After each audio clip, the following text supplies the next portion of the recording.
Grandes genios e inventos de la humanidad.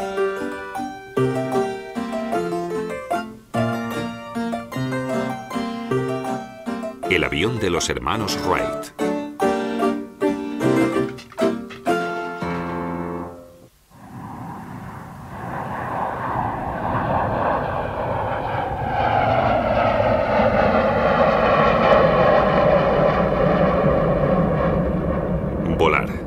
De forma ligera y sin esfuerzo, como un pájaro, el eterno sueño del hombre. Los hermanos Wright de Dayton, en el estado de Ohio, Estados Unidos, lo hicieron realidad. Y no necesitaron ninguna carrera científica. Desde su infancia, Orville demostró mucho interés por los experimentos y las técnicas de construcción. Una pasión que compartía con su hermano mayor, aunque Wilbur prefería estudiar tablas de números y teorías. La visión de un avión para personas la tuvieron juntos. El primer reactor de los Wright no tenía nada que ver con los actuales jets.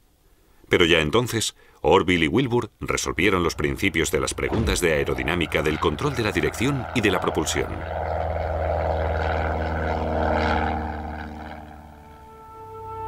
Los hermanos consiguieron lo que inventores, investigadores y osados aventureros habían intentado en vano.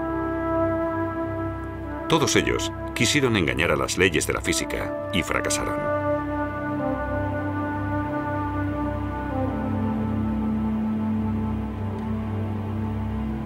Leonardo da Vinci diseñó en el siglo XV unas enormes alas que el hombre podría mover con su fuerza muscular y así propulsarse igual que los pájaros. Pero todo quedó en una teoría. Nadie llegó a probar nunca su construcción. El inglés Sir George Cayley fue el primero que propuso en el siglo XVIII una teoría y práctica de la aerodinámica. Incluso construyó un planeador, con el que llegó a realizar pequeños vuelos. Lo que en su día comenzó Cayley, lo retomó Otto Lilienthal en Berlín a finales del siglo XIX. El ingeniero tomó a las cigüeñas como modelo. Observándolas descubrió que la forma arqueada de sus alas era lo que proporcionaba elegancia y ligereza a su vuelo. Mirándolas descubrió también el secreto del vuelo mecánico, que pudo exponer de forma teórica en 1889 en su libro El vuelo de los pájaros como base de la aviación. Lilienthal fue el primero en demostrar que el ala debía tener un mayor arqueamiento en la parte superior que en la parte inferior.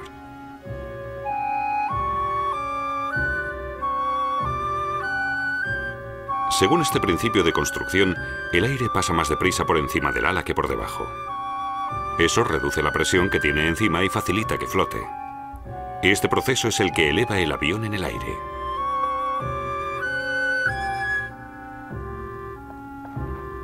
Para probar su planeador, Lilienthal solicitó levantar su propio terraplén en Lichterfelde, Berlín. Allí, el 9 de agosto de 1896, el osado planeador se topó con una ráfaga. Lilienthal cayó y resultó gravemente herido. Un día después, falleció. Pero ya había otros preparados para concluir su trabajo. Wilbur y Orville Wright llevaban algunos años ganándose la vida con una pequeña fábrica de bicicletas. Desde hacía tiempo, habían acondicionado uno de sus talleres para su investigación en la creación de un avión. El accidente mortal de Lilienthal había despertado el enorme interés de los hermanos Wright por la aviación. Pronto descubrieron que los cálculos del impulso que había hecho el alemán no eran exactos, y probablemente esos fallos le habían costado la vida. Orville y Wilbur decidieron desechar todas las teorías aerodinámicas existentes hasta entonces y volver a realizar todos los cálculos desde el principio.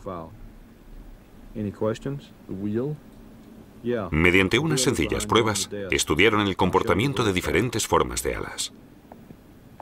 La llanta de una bicicleta era su aparato de medición. Frente a una superficie lisa que usaban para cotejar, montaban el perfil de un ala arqueada, cuya flotabilidad era lo que querían investigar.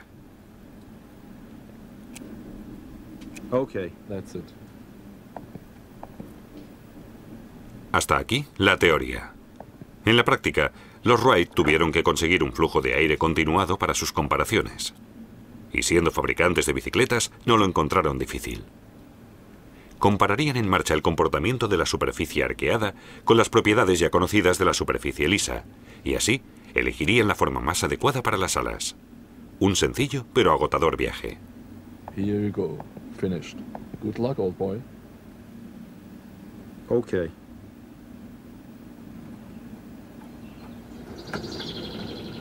Con el tiempo, los Wright consiguieron predecir el comportamiento de unos 200 perfiles de ala en cada ángulo de inclinación. Fueron los primeros en aportar datos demostrados sobre las leyes más importantes de la aerodinámica. En invierno, la compañía de bicicletas Wright en Dayton se cerró. Los dueños habían tomado una decisión de trascendencia. Después de alentadoras pruebas con una cometa, Wilbur y Orville querían construir un planeador grande, el primer avión Wright. Con el material, las herramientas y las maletas, los hermanos emprendieron su camino. Un viaje a la perdida costa atlántica, a miles de kilómetros hasta Kitty Hawk, ciudad que habían elegido para sus pruebas por su régimen de vientos. Allí, los Wright escribirían sus importantes escritos técnicos, aunque su escasa vivienda no lo aparentara. Kitty Hawk, el primer aeródromo del mundo. Los hermanos volaron enseguida, alternándose en el puesto de piloto varios cientos de metros. Todos sus cálculos eran correctos. La dirección del planeador funcionaba como era de esperar. El timón de profundidad estaba delante, al contrario que en la actualidad. Por ello parecía que el avión volara hacia atrás. Kitty Hawk fue un éxito, a pesar de varios aterrizajes forzosos. Pero los Wright tenían claro cuál debía ser el siguiente paso. Su planeador necesitaba un motor. Tenían que darse prisa, pues su fiero competidor, Samuel Langley, de Washington, preparaba ya en 1903 el primer avión con motor, su denominado aeródromo. Con un motor Otto, el avión de Langley alcanzaba 52 caballos de potencia y fue una creación completamente nueva de Alemania. Se organizó que despegara desde una casa flotante e iniciara su vuelo sobre el río Potomac. El 8 de diciembre de 1903 se esperó el despegue con gran expectación.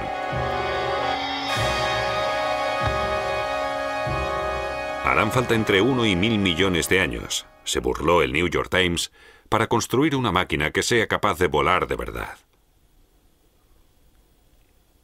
En realidad, solo hicieron falta 8 días.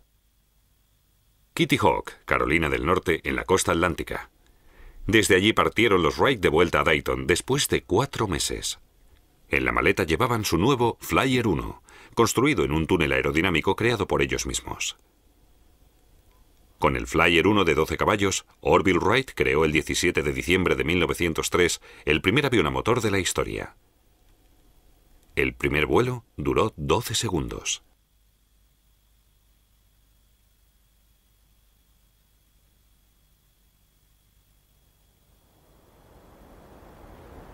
Ese mismo día, los hermanos llevaron a cabo más vuelos. En el más largo, recorrieron 260 metros y volaron casi 1 minuto. Posteriormente, convirtieron su Flyer patentado en un aparato de vuelo con el que se podía permanecer el tiempo que se deseara en el aire.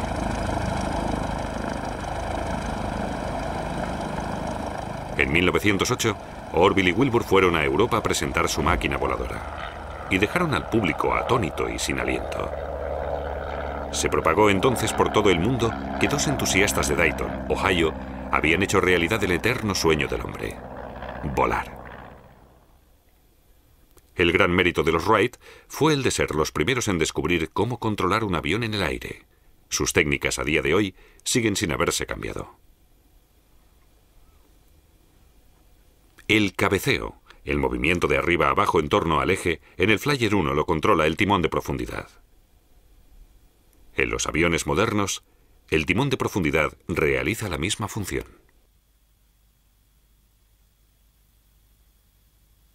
Para el balanceo, rotación del avión en torno a su eje longitudinal, los Wright idearon un mecanismo de unión de los extremos de las alas. El piloto lo controlaba con las piernas.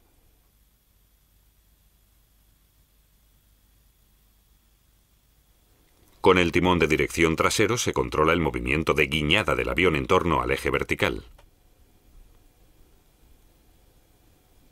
En realidad, estos tres movimientos no se realizan de forma independiente.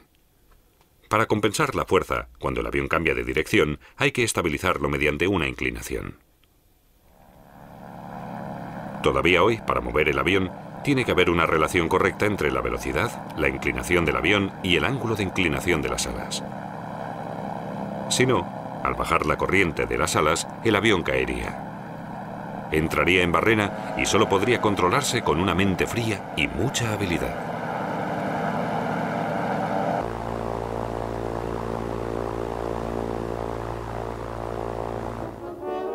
Exactamente eso necesitaban a principio de siglo los osados pilotos que se dedicaron en cuerpo y alma al nuevo deporte.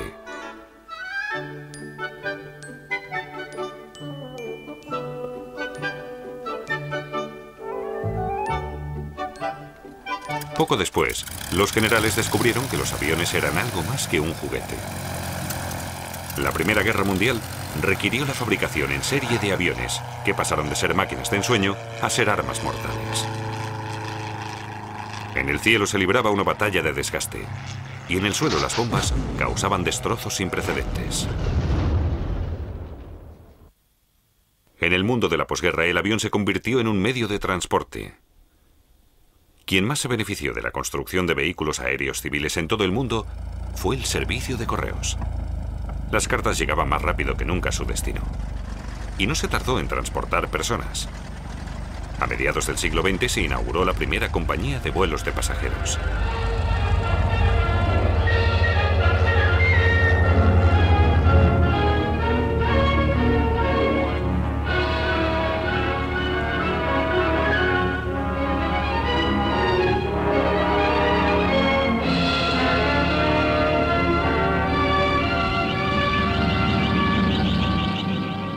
Qué pequeño era ahora el mundo. En 1929 se consiguió realizar el primer vuelo transatlántico sin escalas. Charles Lindbergh en el aterrizaje en Francia.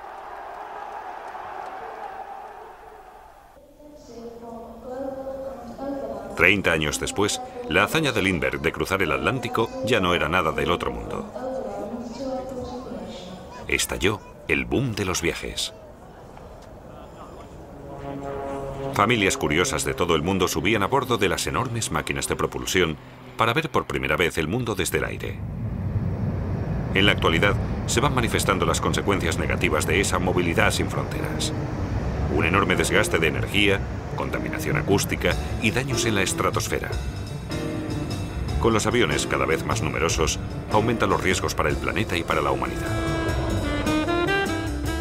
Pero los aviones no solo suponen perjuicios para el planeta. Son muy útiles para la vigilancia medioambiental. Este enciclopedista hace un seguimiento de las emisiones contaminantes en el Mar del Norte. Este tipo de controles sería mucho más complicado con cualquier otro medio. Utilidades y peligros. Hoy en día, los aviones son una fusión de ambas cosas. Lo que es indiscutible es que la aviación aún conserva intacto su fascinante misterio. Ojalá pudiéramos retroceder a la ingenuidad de aquellos días en que en Dayton, Ohio, dos jóvenes apasionados hicieron realidad su mayor sueño. Los hermanos del viento, Wilbur y Orville Wright.